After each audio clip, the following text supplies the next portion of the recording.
గురుదేవులు శ్రీ యుక్తేశ్వర్ గారిని కలుసుకోవడం. దేవుడి మీద ప్రగాఢ విశ్వాసం ఏ లౌకిక ఘటననైనా జరిపించగలదు. చదవకుండా పరీక్ష పాస్ అవ్వడం ఒకటి తప్ప. ఏమీ తోచనప్పుడు ఒకసారి నేను తీసుకున్న స్ఫూర్తిదాయకమైన పుస్తకాన్ని వెంటనే వెగటు పుట్టి మూసేశాను. రచయిత చెప్పిన మినహాయింపు చూస్తే దేవుడి మీద ఆయన గారికి బొత్తిగా విశ్వాసం లేనట్టు కనిపిస్తోంది అనుకున్నాను. పాపం వెర్రివాడు. నడిరాత్రి వెలిగే చమురు దీపం మీదే గొప్ప గౌరవం ఉన్నవాడు. నేను హై స్కూలు చదువు పూర్తి చేస్తానని వెనకే మా నాన్నగారికి మాట ఇచ్చాను. కానీ నేను శ్రద్ధ పట్టినట్టు నటించలేను. నెలలు గడుస్తున్న కొద్దీ నేను క్లాసులో కనిపించడం మరింత తక్కువైంది. కలకత్తా స్నానాల రేవుల్లో నిర్జన ప్రదేశాలకు వెళ్ళడం ఎక్కువైంది. ఆ రేవుల్నే ఆనుకొని ఉన్నాయి శ్మశానాలు. ముఖ్యంగా రాత్రిపూట భయంకరంగా ఉండే ఈ శ్మశానాలు యోగిని బాగా ఆకట్టుకుంటాయని అంటారు. మరణం లేని మహత్వ తత్వాన్ని అన్వేషించేవాడు కొన్ని బోడి పుర్రెలను చూసి బెదిరిపోకూడదు. రకరకాల ఎముకలు చెల్లాచెదురుగా ఉండే నైరేష్య నిలయంలో మానవ జీవితం ఎంత అపరిపూర్ణమైందో అవుతుంది. ఈ విధంగా నేను చేసే అర్ధరాత్రి జాగరణలు స్వభావరీత్యా విద్యార్థులు చేసే జాగరణలకు భిన్నమైనవి. హిందూ హై స్కూల్లో సంవత్సర అంతం పరీక్షలు జరిగే వారం గబగబా దగ్గర పడుతోంది. ఈ పరీక్షాకాలం శ్మశాన వాటికలాగే సుపరిచితమైన భయోత్పత్తాన్ని కలిగిస్తుంది. అయినా నా మనసు ప్రశాంతంగానే ఉంది. పిశాచాలకు జంకకుండా నేనక్కడ తరగతి గదిలో కంటబడని జ్ఞానాన్ని తవ్వి తీస్తున్నాను. కానీ నాకు ప్రణవానంద స్వామి వారిలా ఒకే సమయంలో రెండు చోట్ల సులువుగా కనపడే నేర్పు లేదు. అయితే భగవంతుడు ఆ సంకట స్థితిని గమనించి నన్ను దాంట్లోంచి బయటపడేస్తాడన్నది నా ఆలోచన. దురదృష్టవశాత్తు కొందరికిది తర్క విరుద్ధంగా కనిపించవచ్చు. కష్టాలు వచ్చినప్పుడు భగవంతుడి లీలావిశేషం వివరించడానికి వీలుకాని విధంగా 1000 దుష్టాంతరాల్లో కళ్ళకు కట్టినప్పుడు వాటి మూలంగా భక్తుడికి హేతురాహితం ఏర్పడుతుంది. ఓ ముకుందా, ఈ మధ్య బొత్తిగా కనిపించడమే మానేశావు. ఒకనాడు మధ్యాహ్నం నా సహాధ్యాయి ఒకడు నన్ను ఘన్పాడ్ రోడ్లో పలకరించారు. అరే అంటూ నేను స్కూల్లో కనిపించకపోవడం నన్ను తప్పకుండా ఇరకాటంలో పెట్టేలా ఉంది అంటూ స్నేహపూర్వకంగా చూస్తున్నానంటూ దగ్గర నా బాధ వెళ్ళబెట్టుకున్నాను అంటూ మంచి తెలివైన విద్యార్థి. వాడు నా మాటకి కులాసగా నవ్వాడు. నా అవస్థ చూస్తే ఎవరికైనా నవ్వు రాకపోదు. చివరి పరీక్షలకి నువ్వు బొత్తిగా తయారు కాకుండా ఉన్నావు అన్నాడు వాడు. నేను నీకు సహాయం చేయాలనుకుంటున్నాను. ఈ మామూలు మాటలే ఒక దివ్యమైన వాగ్దానాన్ని నా చెవుల్లో వేశాయి. మంచి హుషారుగా మా స్నేహితుడి ఇంటికి వెళ్ళాను.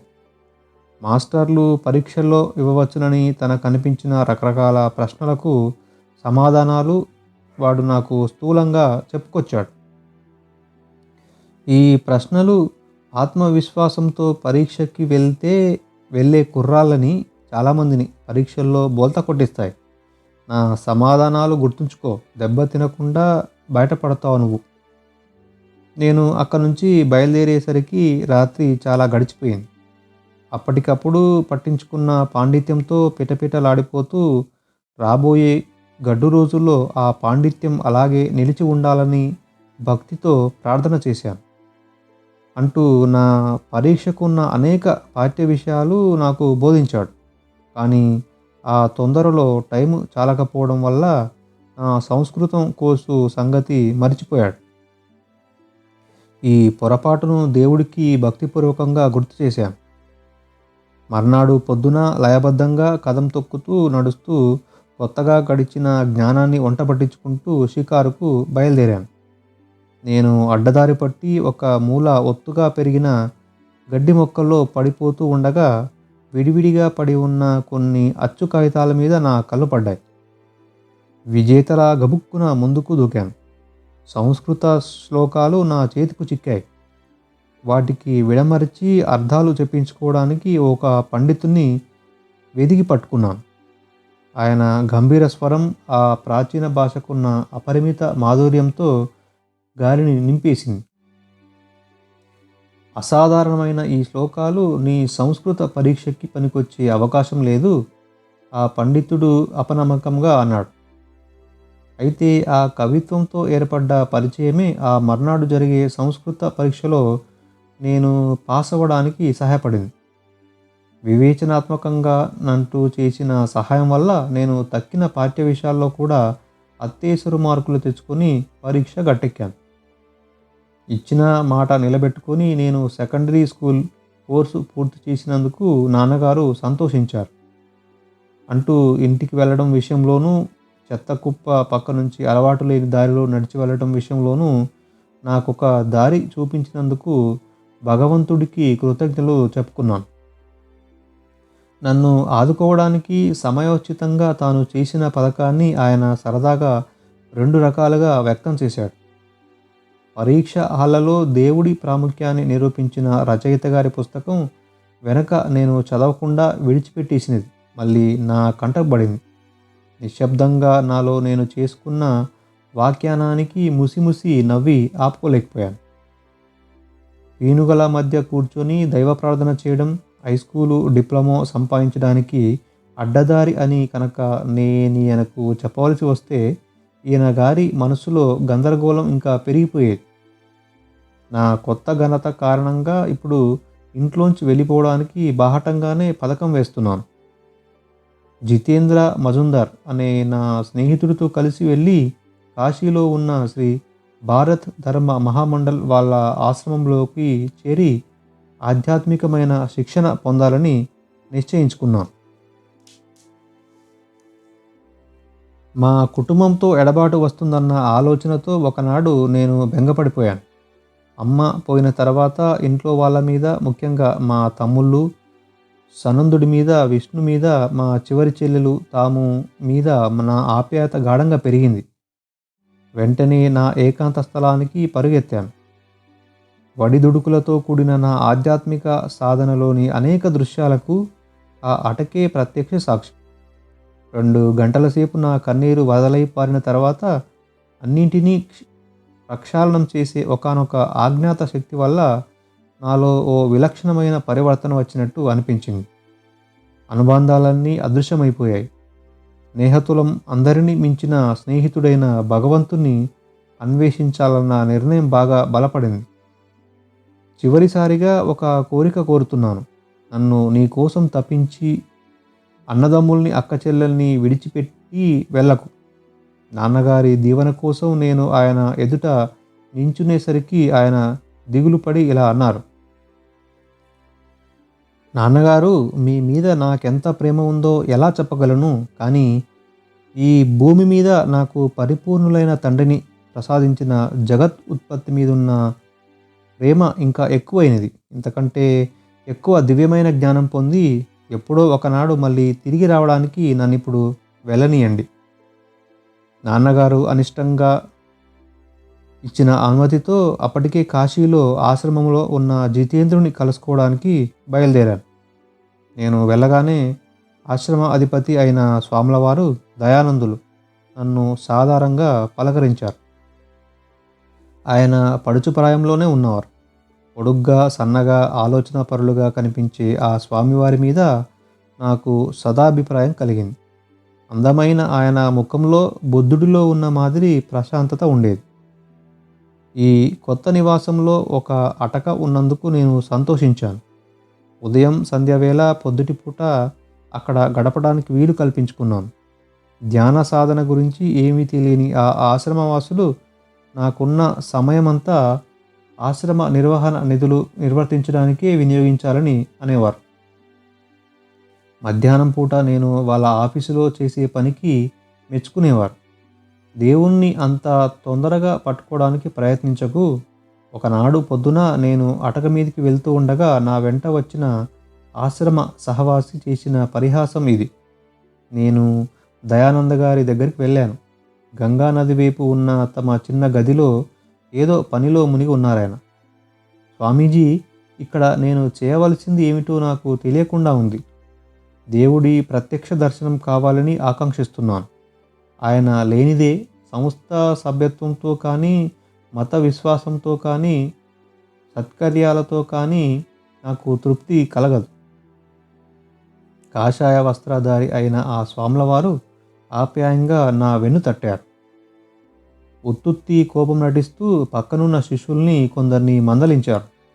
ముకుందుని ఇబ్బంది పెట్టకండి, మన పద్ధతులు క్రమంగా నేర్చుకుంటాడులేండి.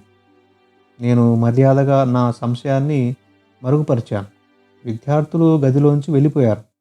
ఆయన మందలింపుకు వాళ్ళేమి కుంగిపోయినట్టు కనిపించలేదు. దయానందులు ఆ తర్వాత ఇంకా చెప్పారు నాకు, ముకుంద, మీ నాన్నగారు ప్రతి నెల వరస తప్పకుండా నీకు డబ్బు పంపిస్తున్నట్టున్నారు. ఆ డబ్బు ఆయనకి తిరిగి తిప్పి పంపేయి. నీకు ఇక్కడ ఏమీ అక్కర్లేదు.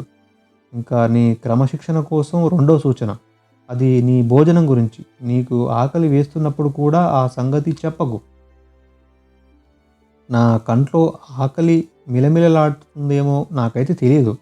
నాకు ఆకలిగా ఉందన్న సంగతి మట్టుకు బాగా తెలుసు. కానీ ఆశ్రమంలో వేళ తప్పకుండా మొదటిసారి భోజనం పెట్టే సమయం మాత్రం మధ్యాహ్నం 12 గంటలు.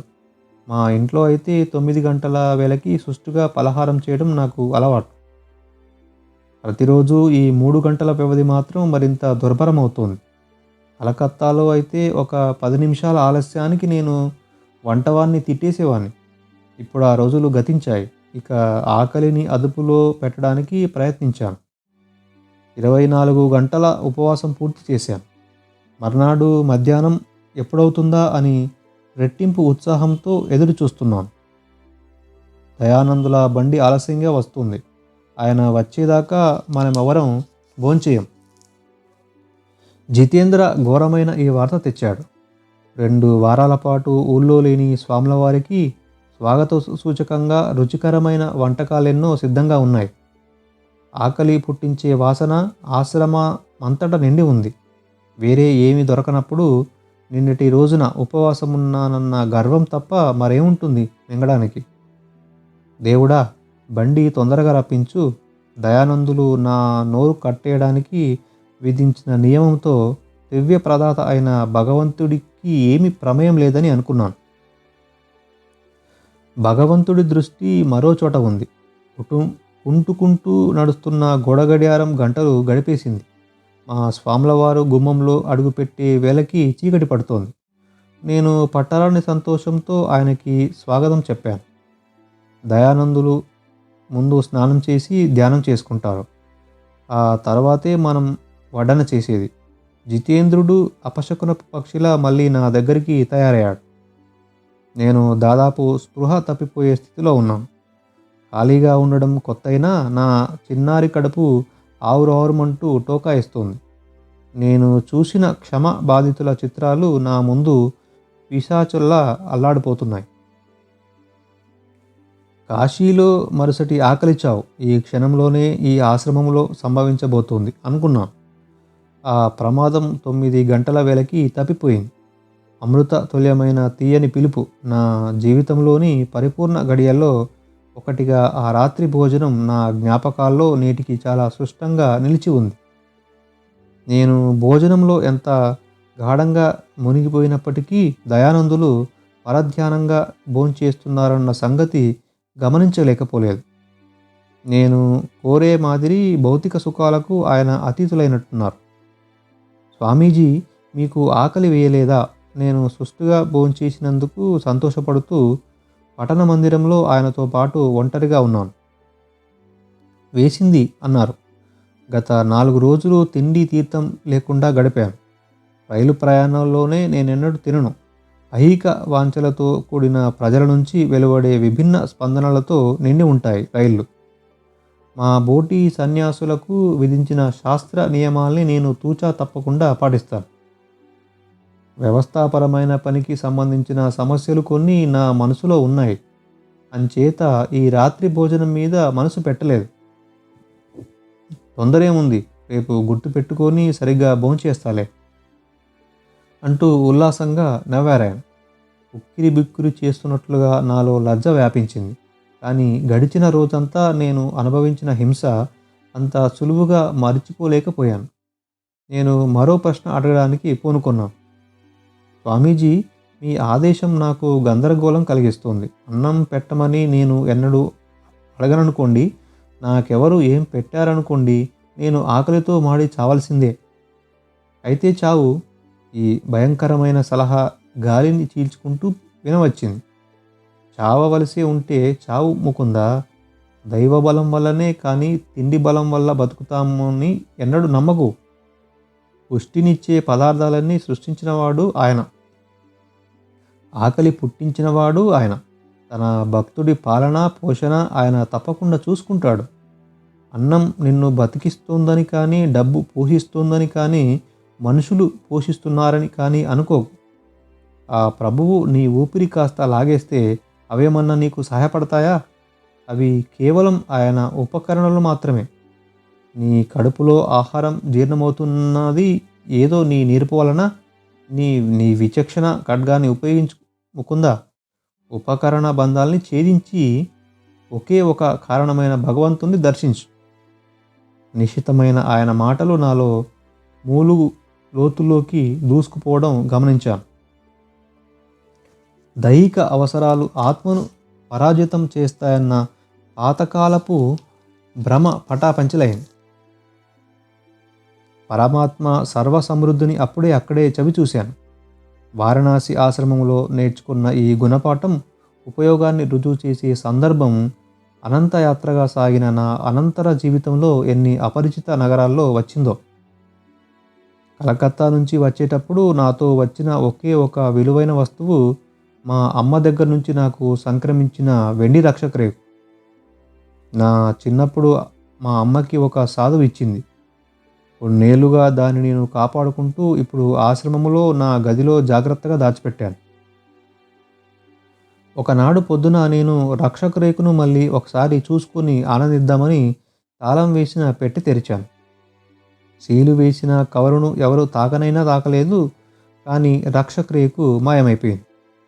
అది పోయినందుకు ఎంతో బాధపడుతూ కవరు చింపి చూసుకొని నేను పొరపాటు పడ్డానికి అవకాశం లేదని జోడి చేసుకున్నాను. ఆ సాధువు జోస్యం చెప్పిన ప్రకారమే ఆయన శూన్యంలోంచి తెప్పించి ఇచ్చినది తిరిగి శూన్యంలోనికి కలిసిపోయింది. దయానందుల అనునయులతో నా సంబంధం క్రమంగా చెడిపోతూ వచ్చింది. కావాలని నేను వాళ్ళకి దూరంగా ఉంటున్నందువల్ల నొచ్చుకొని వాళ్ళు నాకు దూరమయ్యారు. ఏ ఆశయంతో నేను ఇంటిని, ప్రాపంచికమైన ఆశల్ని అన్నింటినీ వదులుకొని దైవ ధ్యాన నిష్టకు కట్టుబడి ఉన్నానో, ఆ ఆశయమే అన్ని వైపుల నుంచి నిస్సారమైన విమర్శకు గురి అవుతూ వచ్చింది. ఆధ్యాత్మిక పరివేదనతో మనసు వ్యధ చెంది భగవంతుడు నాకొక సమాధానం అనుగ్రహించే వరకు ప్రార్థన చేయాలని నిశ్చయించుకొని ఒక ఉషోదయాన నేను నా అటక మీదికి వెళ్ళాను. దయామయి జగన్మాత దివ్య దర్శనాల ద్వారా నువ్వైనా నాకు జ్ఞానబోధ చెయ్యి, లేకపోతే నువ్వు పంపే గురుద్వారనైనా బోధించు. గంటల తరబడిగా నేను వెక్కి వెక్కి ఏడుస్తూ పెట్టుకున్న మొరకు సమాధానం రాలేదు. ఇంతలో హఠాత్తుగా అనంతమైన ఒక వలయాకార మండలంలోకి నన్ను శశిరంగా లేవనెత్తినట్టు అనిపించింది. నీ గురువు ఈరోజే వస్తున్నాడు. దివ్యమైన ఓ స్త్రీ కంఠస్వరం అన్ని వేపుల నుంచి అవ్యక్తంలోంచి వినవచ్చింది.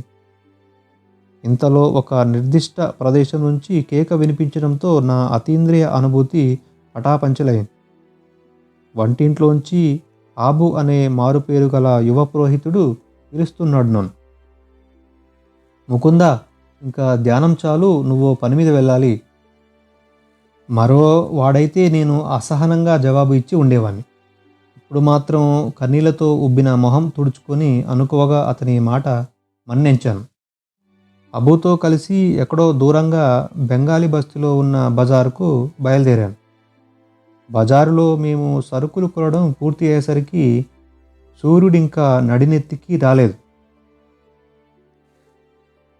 ఇల్లళ్ళు, గైడ్లు, పురోహితులు, సాదా బట్టలు కట్టుకున్న వితంతువులు, హుందాగా ఉండే బ్రాహ్మణులు, ఎక్కడ పడితే అక్కడ కనిపించే ఆంబోతులతోనూ మంచి రద్దీగా ఉన్న వీధిలో ముందుకు చొచ్చుకుంటూ వెళ్ళాం. నేను, హబు అలా సాగిపోతూ ఉండగా అతి సాధారణమైన ఒక సన్నటి సందు వైపు తల తిప్పి చూశాను. ఆ సందు చివర స్వాముల వారి మాదిరిగా కాషాయ వస్త్రాలు ధరించిన క్రీస్తు వంటి మహాపురుషులొకరు నిశ్చలంగా నిలబడి ఉన్నారు. ఆ క్షణంలోనే కాక యుగ యుగాలుగా కూడా నాకు తెలిసిన వారిలా కనిపించారాయన. ఒక్క క్షణం నా చూపు ఆబగా ఆయన మీదే నిలిచింది. కానీ ఇంతలోనే మళ్ళీ మనసులో ఒక శంక పుట్టింది. దేశాటనం చేసే ఈ సన్యాసిని చూసి ఎవరో నీకు తెలిసినాయన అనుకొని పొరపడుతున్నావు. కలలు కనేవాడా, ముందుకు నడు అనుకున్నాను. 10 నిమిషాలయ్యేసరికి నా పాదాలు బాగా తిమ్మిరెక్కినట్లు అనిపించింది. కాళ్ళు రాళ్ళైపోయినట్టయి అడుగు ముందుకు పడనీయలేదు. ఎంతో శ్రమపడి వెనక్కి తిరిగాను. వెంటనే నా పాదాలు మళ్ళీ మామూలుగా అయిపోయాయి. తర్వాత మళ్ళీ ఇటు తిరిగాను. ఆ చిత్రమైన బరువు మళ్ళీ నన్ను అణిచివేసింది. ఆ సాధువుగారు అయస్కాంత శక్తితో నన్ను దగ్గరికి లాక్కుంటున్నారు. ఇలా అనిపించేసరికి నా దగ్గరున్న పొట్లాలు హాబు చేతిలో పెట్టేశాను. అతను నేను చేసే తప్పటడుగులు ఆశ్చర్యంగా గమనిస్తూనే ఉన్నాడు. ఇప్పుడు విరగబడి నవ్వాడు. ఏమైంది నీకు, పిచ్చెక్కిందా? నాలో పొంగే భావావేశం అతనికి తగిన జవాబు ఇవ్వకుండా అడ్డుకుంది. మరో పలక్కుండా అక్కడి నుంచి పరిగెత్తాను. పాదాలకు రెక్కలు మొలిచిన వాడి మాదిరిగా అడుగులు గాలిలో తేలిపోతూ ఉండగా ఆ సన్నటి సందు దగ్గరికి చేరాను. నేనున్న వైపే నిలకడగా చూస్తున్న ప్రశాంతమూర్తి చటుక్కున నా కంట పడ్డారు. ఆత్రంగా కొన్ని అడుగులు వేసేసరికి ఆయన పాదాల దగ్గరున్నాను. గురుదేవా, 1000 దివ్య దర్శనాల్లో నా కళ్ళకు కట్టిన దివ్య ముఖబింబం ఇదే. కొనదేరిన గడ్డంతో, గిరిజాల జుట్టుతో సింహాన్ని తలపించే తల, శుభదృష్టి ప్రసరించే ఈ కళ్ళు, రాత్రి వేళల్లో నేను అస్తవ్యస్తమైన ఆలోచనలతో విషాదంలో మునిగి ఉన్నప్పుడు నా వైపు గుచ్చి గుచ్చి చూస్తుండేవి. వాటిలో నాకు పూర్తిగా అర్థం కాని ఆశా భావమేదో పొగుడుతూ ఉండేది. నా తండ్రి వచ్చేశావా అంటూ గురుదేవులు ఆనందంతో తబ్బిబ్బయి వణుకుతున్న గొంతుతో బెంగాలీ భాషలో మళ్ళీ మళ్ళీ అన్నారు. ఎన్నాళ్ళు కాచుకొని ఉన్నాను బాబు నీకోసం. మేమిద్దరం మౌనంలో ఐక్యమైపోయాం. మాటలు బొత్తిగా అనవసరమనిపించాయి. అనర్గళ వాక్ప్రవాహం నిశ్శబ్ద సంగీతంలో గురువు హృదయం నుంచి నేరుగా శిష్యుడిలోకి ప్రవహించింది. నా గురుదేవులు దైవ సాక్షాత్కారం పొందిన వారని, నన్ను వారు దైవ సన్నిధికి చేరుస్తారని నిరాక్షేపమైన అంతర్దృష్టి వల్ల తెలుసుకున్నాను. ఈ జీవితంలో అలముకున్న చీకటి గత జన్మల జ్ఞాపకాలనే చిరు పొద్దు పొడుపుతో అదృశ్యమైపోయింది. నాటకీయ కాలం చగ్రగతిలో అమృతమయ్యే గతం, వర్తమానం, భవిష్యత్తులు, ఆ కాల నాటక దృశ్యాలు ఈ పవిత్ర పాద సన్నిధిలో నన్ను గమనించిన తొలి రోజు ఇది కాదు. గురుదేవులు నా చెయ్యి పట్టుకొని ఆ ఊళ్ళో రాన్ మహల్ బస్తీలో ఉన్న ఒక ఇంటికి తీసుకువెళ్ళారు. క్రీడాకారుడి మాదిరిగా బలిష్ట దేవాయుహమైన ఆయన నడక దృఢ గతిలో సాగింది. పొడుగ్గా నిటారుగా ఉన్న ఆయనకి అప్పటికి 50-75 ఉన్నప్పటికీ యువకుల మంచి చురుగ్గా సత్తువతో ఉన్నారు. ఆయన కళ్ళు నల్లగా, విశాలంగా, ప్రగాఢమైన జ్ఞానంతో నిండి అందంగా ఉన్నాయి. కొద్దిగా వంకులు తిరిగిన జుట్టు ఆయన ముఖ గాంభీర్యానికి మార్దవం చేకూర్చింది. బలం, సాధుత్వంతో సూక్ష్మ రూపంలో మేళవించింది. గంగకు ఎదురుగా ఉన్న ఆ ఇంటి రాతి బాల్కనీలోకి మేము వెడుతూ ఉండగా ఆయన ఆప్యాయంగా ఇలా అన్నారు. నా ఆశ్రమాలు, నా సర్వస్వము నీకు ఇచ్చేస్తాను. స్వామి, నేను వచ్చింది కేవలం జ్ఞానం కోసం, దైవ సాక్షాత్కారం కోసం. నేను మీ దగ్గర పొందగోరే నిధులు అవి. మా గురుదేవులు మళ్ళీ మాట్లాడేలోగా భారతదేశ సాయం సంధ్య చటుక్కున అరతెర జార్చింది. ఆయన కళ్ళల్లో లోతు అందని ఆర్ద్రత నిండి ఉంది. నీకు బేషరత్తుగా నా ప్రేమ అందిస్తాను. అమూల్యమైన వాక్కులు ఆయన ప్రేమకు రుజువు. మళ్ళీ నా చెవిన పడ్డానికి తర్వాత పావు శతాబ్ది పుట్టింది. ఆయన పెదవులు భావోద్రేకాన్ని ఎరగవు.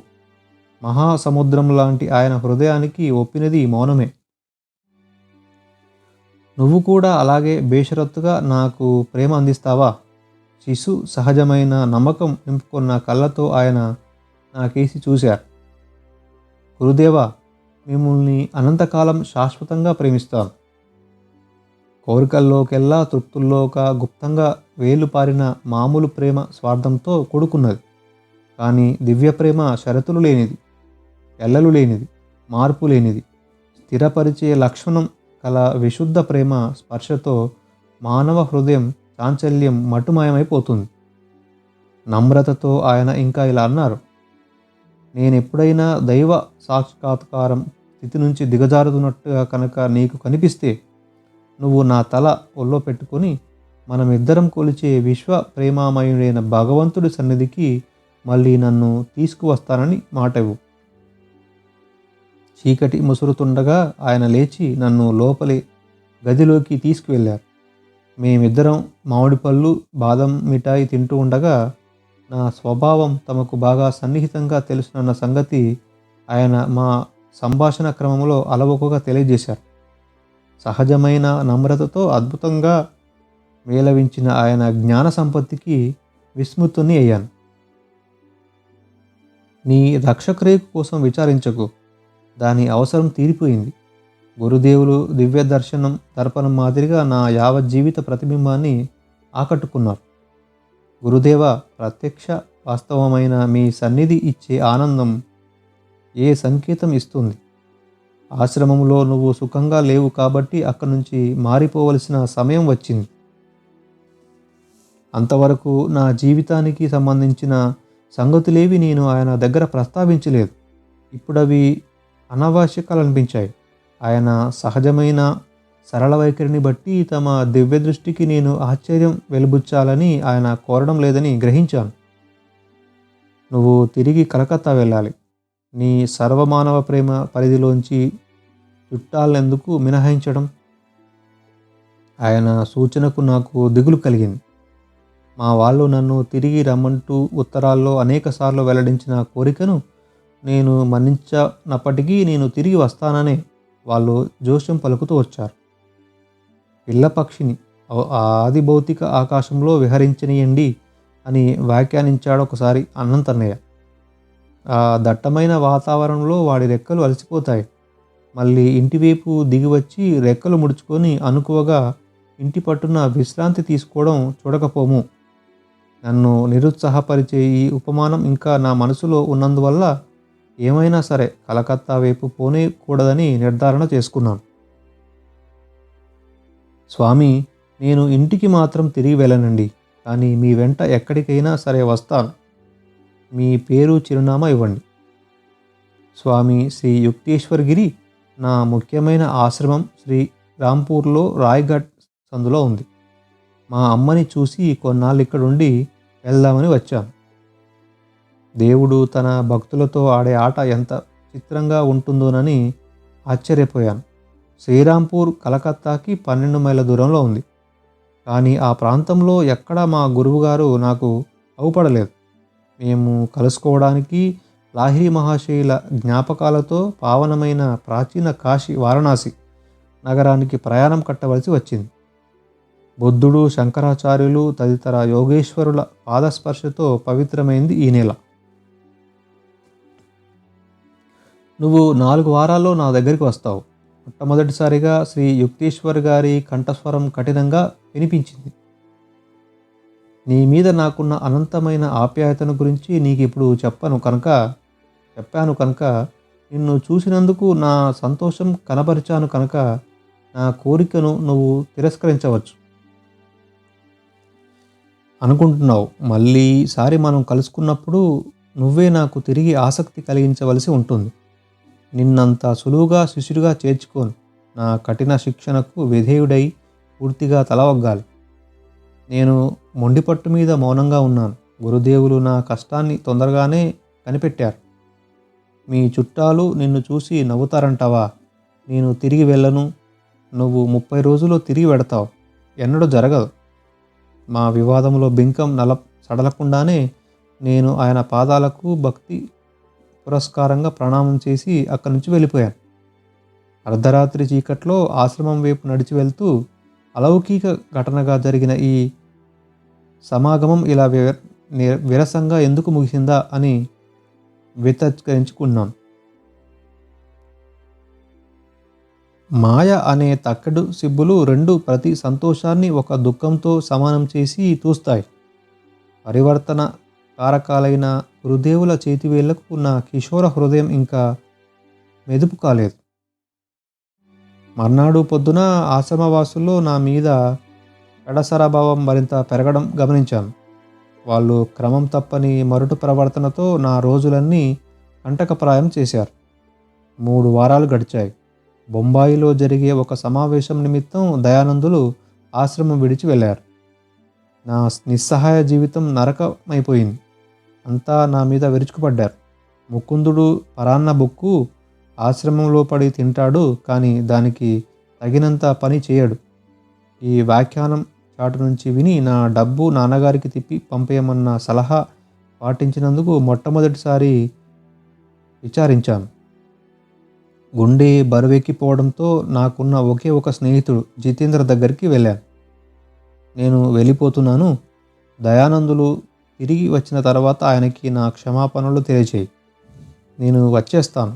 ఇక్కడ ధ్యానం చేసుకోవడానికి నేను చేసే ప్రయత్నాలన్నీ నీ వాటికి మించి ఫలించడం లేదు, జితేంద్రుడు దృఢ నిశ్చయంతో అన్నాడు. ఈ మధ్య నేను క్రీస్తు లాంటి యోగీశ్వరుల్ని కలుసుకున్నాను. శ్రీరాంపూర్లో ఆయన దర్శనం చేసుకుందాం. ఈ విధంగా పక్షి ప్రమాదకరమైన రీతిలో కలకత్తాకి దగ్గరలో దిగడానికి తయారైంది.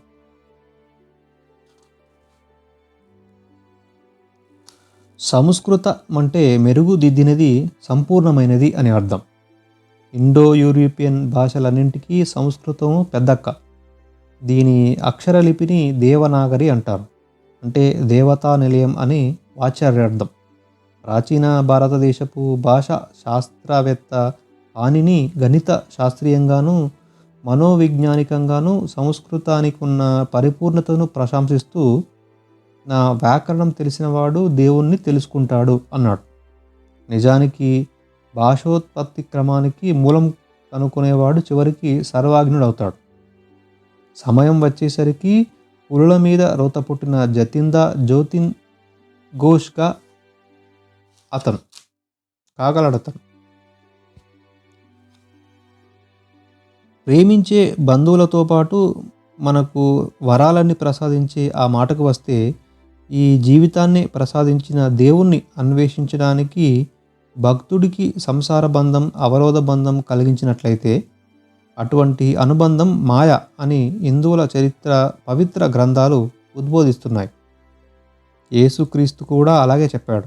నాకంటే తన తల్లిని కానీ తండ్రిని కానీ ఎక్కువగా ప్రేమించేవాడు నావాడు కావడానికి అర్హుడు కాడు అని మత్తయి 10:37 బైబిల్లో వివరించబడింది.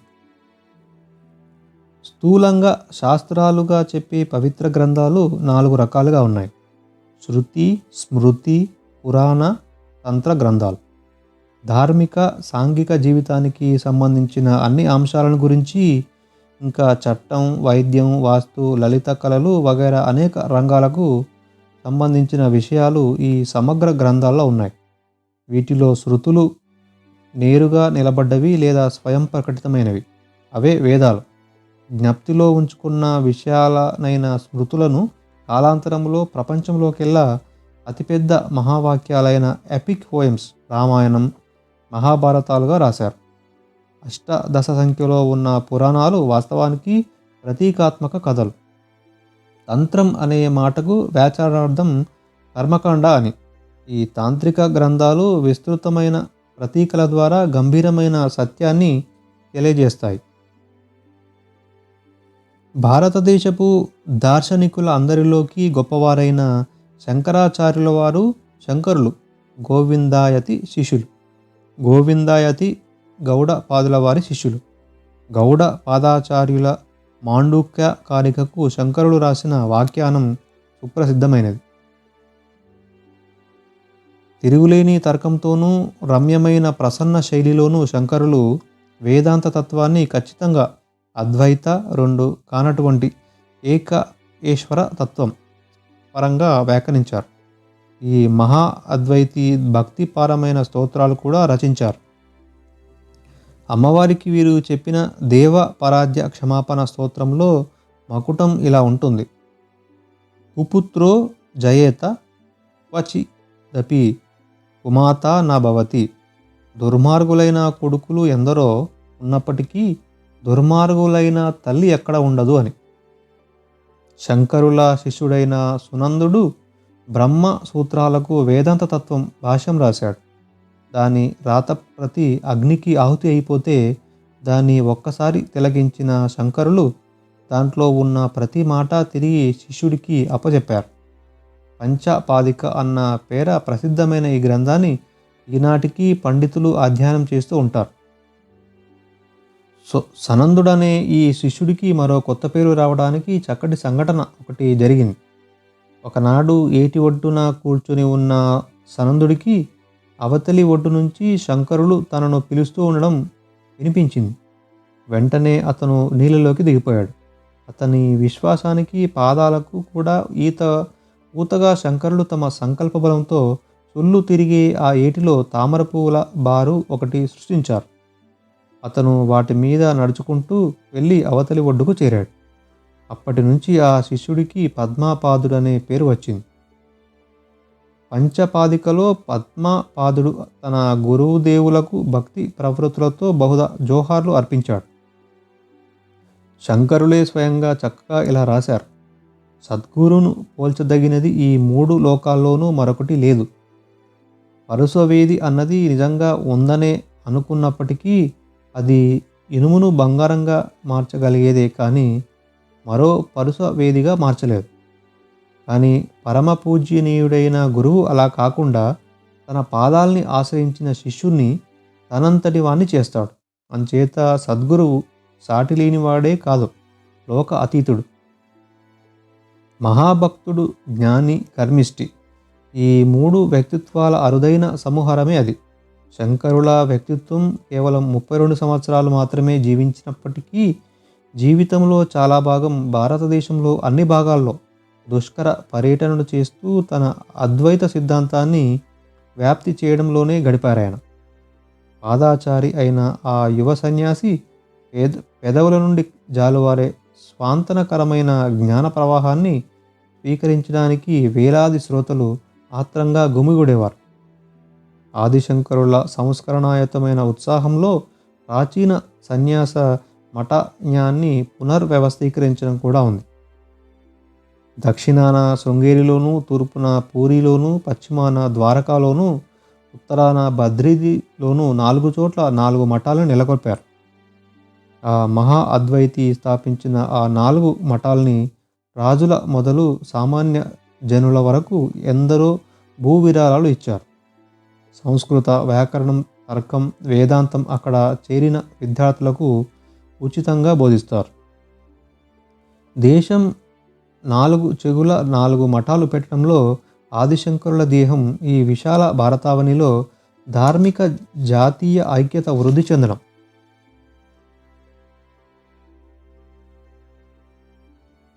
క్రీస్తు శబ్దం ఒక చైతన్యాన్ని సూచిస్తుంది. అది సత్ తత్ ఓంలో తత్ శబ్ద బోధకము. తండ్రి, కుమార, పరిశుద్ధాత్మ, ఫాదర్, సన్, హాలీ గోస్ట్లో కుమార శబ్దం బోధకమునైన విశ్వవ్యాప్త ప్రచోదక బుద్ధి, క్రిస్ట్ ఇంటెలిజెన్స్. దీనినే కృష్ణ చైతన్యం, క్రీస్తు చైతన్యం, కూటస్థ చైతన్యం అని కూడా అంటారు. యోగం ద్వారా ఆ చైతన్య స్థితిని పొందిన వారందరూ యోగి క్రీస్తులే, యోగీశ్వరులే.